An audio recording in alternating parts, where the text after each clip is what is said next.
Good morning सभी को। स्वागत है आप सभी का आपके अपने परिवार साइन एजुकेशन पे। तो आज हम डिस्कस करेंगे 26 जनवरी के करंट अफेयर के बारे में। तो देखो 26 जनवरी के दिन गणतंत्र दिवस मनाया जाता है। तो इस बार 75वां गणतंत्र दिवस मनाया जा रहा है। तो पहले तो मेरे को ये बताओ कि गणतंत्र दिवस क्यों मनाया जाता है। तो इसी दिन यानी 26 जनवरी 1950 को हमारा संविधान लागू हुआ था। तो इस उपलक्ष्य में गणतंत्र दिवस के रूप में हम मनाते हैं। तो सभी को गणतंत्र दिवस की हार्दिक शुभकामनाएं। और इसी के साथ हम क्लास शुरू करते हैं। तो देखो हमारे इंपॉर्टेंट क्वेश्चनों में सबसे पहला क्वेश्चन है, freedom of the city of London पुरस्कार किसे प्रदान किया गया। तो इसका आंसर क्या हो जाएगा, अजित मिश्रा को, यानी ऑप्शन 2 यहाँ पे हमारा करेक्ट हो जाएगा। ब्रिटेन में भारतीय मूल के एक प्रमुख वकील अजित मिश्रा को कानूनी और सार्वजनिक क्षेत्र में उनके उत्कृष्ट योगदान के लिए प्रतिष्ठित freedom of the city of London से सम्मानित किया गया। प्रतिष्ठित पुरस्कार को लंदन कॉरपोरेशन के नीति अध्यक्ष क्रिस हेवर्ड और नागरिक मामलों की समिति के उपाध्यक्ष श्रवण जोशी द्वारा नामित किया गया था। इस पुरस्कार के उल्लेखनीय प्राप्तकर्ताओं में भारत के पहले प्रधानमंत्री जवाहरलाल नेहरू, यूनाइटेड किंगडम के पूर्व प्रधानमंत्री विंस्टन चर्चिल और मार्गरेट थ्रेचर भी शामिल थे। और इस क्लास की किसी को पीडीएफ फाइल चाहिए तो वो टेलीग्राम चैनल ज्वाइन कर लेना, जिसकी लिंक इस वीडियो के डिस्क्रिप्शन में दे दी जाएगी। नेक्स्ट क्वेश्चन देखो, हाल ही में सरकार ने कोल इंडिया लिमिटेड को किन राज्यों में 2 कोयला गैसीकरण संयंत्र स्थापित करने की मंजूरी दी है। तो देखो पहला ऑप्शन है पश्चिम बंगाल, दूसरा उड़ीसा, तीसरा उत्तर प्रदेश और चौथा है ए और बी दोनों। तो आंसर क्या हो जाएगा हमारा, ऑप्शन 4 यहाँ पे करेक्ट हो जाएगा। पश्चिम बंगाल और उड़ीसा, इन 2 राज्यों के अंदर 2 कोयला गैसीकरण संयंत्र स्थापित होंगे। आर्थिक मामलों की मंत्रिमंडलीय समिति ने कोल इंडिया लिमिटेड के लिए कोयला गैसीकरण संयंत्रों की स्थापना को मंजूरी दे दी है। इसमें प्रथम ईस्टर्न कोल फील्ड्स लिमिटेड कमांड क्षेत्र में कोयला से सिंथेटिक प्राकृतिक गैस परियोजना की स्थापना के लिए है, जबकि दूसरा MCL कमांड क्षेत्र में कोयला से अमोनिया नाइट्रेट परियोजना की स्थापना के लिए CIL द्वारा इक्विटी निवेश के प्रस्तावों को मंजूरी दी है। इन दोनों संयंत्रों की स्थापना से सरकार वर्ष 2030 तक 100 मीट्रिक टन कोयला गैसीकरण के लक्ष्य को आसानी से प्राप्त कर सकेगी, ताकि ऊर्जा के क्षेत्र में देश को आत्मनिर्भर बनाया जा सके। और ये 2028-29 तक ये परियोजनाएं शुरू हो जाएंगी। आगे देखो, राष्ट्रीय मतदान दिवस कब मनाया जाता है। तो इसका आंसर क्या हो जाएगा, 25 जनवरी को। 25 जनवरी को राष्ट्रीय मतदान दिवस के रूप में मनाया जाता है। भारत में प्रति वर्ष 25 जनवरी को राष्ट्रीय मतदान दिवस मनाया जाता है।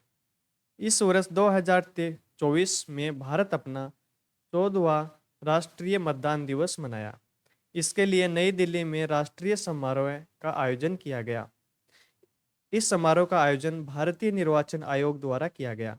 किसके द्वारा किया गया, तो आंसर हो जाएगा भारतीय निर्वाचन आयोग के द्वारा। निर्वाचन आयोग द्वारा आयोजित इस समारोह के मुख्य अतिथि राष्ट्रपति द्रौपदी मुर्मू थी, जबकि केंद्रीय कानून एवं न्याय राज्य मंत्री श्री अर्जुन राम मेघवाल सम्मानित अतिथि थे। और 14वां राष्ट्रीय मतदान दिवस की जो थीम थी वो क्या थी, वोट जैसा कुछ नहीं, वोट जरूर डालेंगे हम। अगला क्वेश्चन देखो, जनवरी 2024 में भारत किस देश को पीछे छोड़ विश्व का चौथा सबसे बड़ा शेयर बाजार बन गया है। तो इसका आंसर क्या हो जाएगा, हांगकांग।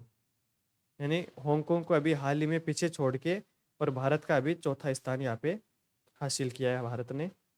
भारतीय शेयर बाजार हांगकांग को पछाड़कर पहली बार वैश्विक स्तर पर चौथा सबसे बड़ा शेयर बाजार बन गया है। ब्लूमबर्ग के अनुसार भारतीय एक्सचेंजों में सूचीबद्ध शेयरों का पूंजीकरण 43 खरब 30 अरब डॉलर यानी कि 4.33 ट्रिलियन डॉलर हो गया है, जबकि हांगकांग का 42 खरब 90 अरब डॉलर यानी कि 4.29 ट्रिलियन डॉलर है। ब्लूमबर्ग इक्विटी ट्रेडिंग प्लेटफॉर्म और डेटा सेवाएं देने वाली एक प्रमुख कंपनी है। इसमें पहले नंबर पर देखो अमेरिका का स्टॉक मार्केट है, जिसकी कुल वैल्यू 50.86 ट्रिलियन डॉलर है। दूसरे नंबर पे कौन आता है, चीन, जिसकी वैल्यू है 8.44 ट्रिलियन डॉलर।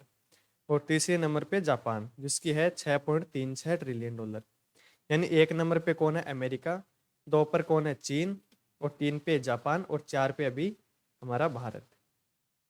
अगला क्वेश्चन है 25 जनवरी को किस राज्य का स्थापना दिवस मनाया गया? आंसर क्या हो जाएगा? हिमाचल प्रदेश। ऑप्शन 3 हमारा यहाँ पे करेक्ट हो जाएगा। मुख्यमंत्री सुखविंदर सिंह सुक्खू ने धर्मपुर में हिमाचल प्रदेश के 54वें राज्यत्व दिवस की अध्यक्षता की। ये कौन सा दिवस मनाया गया? 54वां। 18 दिसंबर 1970 को संसद ने हिमाचल प्रदेश राज्य अधिनियम पारित किया और 25 जनवरी 1971 को नया राज्य अस्तित्व में आया। 25 जनवरी 1971 को तत्कालीन प्रधानमंत्री इंदिरा गांधी की अध्यक्षता में एक समारोह हिमाचल प्रदेश को भारत का 18वां राज्य घोषित किया गया था। नेक्स्ट क्वेश्चन है हाल ही में किस खिलाड़ी को 2023 के लिए ICC T20 international player of the year चुना? तो इसका आंसर क्या हो जाएगा? सूर्य कुमार यादव। यानी ऑप्शन 2 यहाँ पे हमारा करेक्ट हो जाएगा। सूर्य कुमार यादव ने लगातार दूसरे साल ICC T20 player of the year का पुरस्कार हासिल किया है, जो उनके असाधारण प्रदर्शन को प्रदर्शित करता है। आईसीसी T20 क्रिकेट में यादव को भारत के मध्य क्रम की रीढ़ के रूप में सराहा, जो उनकी महत्वपूर्ण भूमिका का संकेत देता है। इस प्रतिष्ठित पुरस्कार को अर्जित करने में उनके निरंतर योगदान, विशेषकर भारत को जीत दिलाने में योगदान को स्वीकार किया गया है। अगला क्वेश्चन है हाल ही में किस भारतीय खिलाड़ी ने पहले अंतर्राष्ट्रीय टेबल टेनिस खिताब जीता है? तो इसका आंसर क्या हो जाएगा? श्रीजा अकुला। ऑप्शन 3 यहाँ पे हमारा राइट हो जाएगा। भारतीय टेबल टेनिस खिलाड़ी श्रीजा अकुला अमेरिका के टेक्सास में WTT फीडर कॉर्पस क्रिस्टी 2024 में अपना पहला अंतर्राष्ट्रीय खिताब जीता। 25 वर्षीय श्रीजा ने दुनिया की 46वें नंबर की खिलाड़ी अमेरिका की लिली झांग को 3-0 से हराया, जिससे उनकी एथलीट क्षमता उजागर हुई। उनकी जीत उनके कैरियर के लिए महत्वपूर्ण उपलब्धि है और उन्होंने अपनी सफलता के लिए उच्च रैंक वाले खिलाड़ियों के खिलाफ अपने प्रदर्शन को एक महत्वपूर्ण कारक के रूप में रेखांकित किया है। नेक्स्ट है हाल ही में किसने सर्वोच्च न्यायालय के न्यायाधीश के रूप में अभी हाल ही में शपथ ली है? तो आंसर क्या हो जाएगा? प्रसन्ना भालचंद्र। ऑप्शन 1 यहाँ पे करेक्ट हो जाएगा। सर्वोच्च न्यायालय में जस्टिस प्रसन्ना भालचंद्र वर्ले की नियुक्ति से बेंच में दलित प्रतिनिधित्व बढ़कर 3 हो गया है। यानी दलित कैटेगरी से बिलोंग करते हैं, तो अभी टोटल यहाँ पे 3 कैंडिडेट हो गए हैं। सर्वोच्च न्यायालय में पदोन्नति से पहले जस्टिस वराले कर्नाटक उच्च न्यायालय के मुख्य न्यायाधीश थे। उन्होंने 15 अक्टूबर 2022 से कर्नाटक उच्च न्यायालय के मुख्य न्यायाधीश के रूप में अभी कार्य किया है। अगला है हाल ही में कौन सीनियर यूरो क्यू स्कूल जीतने वाले पहले भारतीय बने हैं? तो इसका आंसर क्या हो जाएगा? ज्योति रंधावा। ऑप्शन 4 यहाँ पे हमारा करेक्ट हो जाएगा।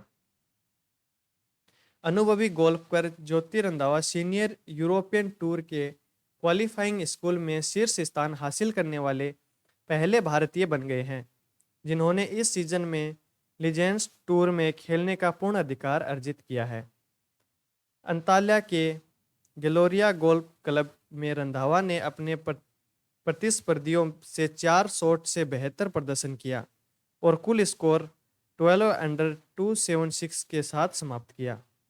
50 वर्ष होने के बाद रंधावा ने 2023 में यूरोप में सीनियर टूर पर पदार्पण किया।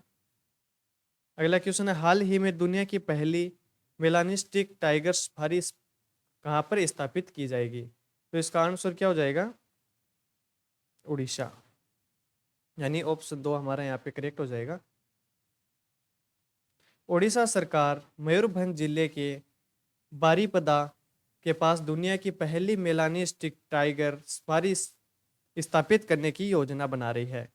चयनित स्थल सिमलीपाल टाइगर रिजर्व से 15 किमी दूर विश्व स्तर पर मेलानिस्टिक बाघों के लिए एकमात्र प्राकृतिक आवास है, जिनका लक्ष्य नंदकानन चिड़ियाघर से अधिशेष बाघों और जंगली के लिए अयोग्य लेकिन सार्वजनिक प्रदर्शन के लिए उपयुक्त बाघों को घर देना है। अगला क्वेश्चन देखो हाल ही में वीर गाथा 3.0 के विजेताओं को कहाँ सम्मानित किया गया? तो इसका आंसर क्या हो जाएगा? नई दिल्ली के अंदर। रक्षा मंत्री राजनाथ सिंह और शिक्षा मंत्री धर्मेंद्र प्रधान ने सुपर 100 स्कूल के छात्रों वीर गाथा 3.0 के विजेताओं को सम्मानित किया।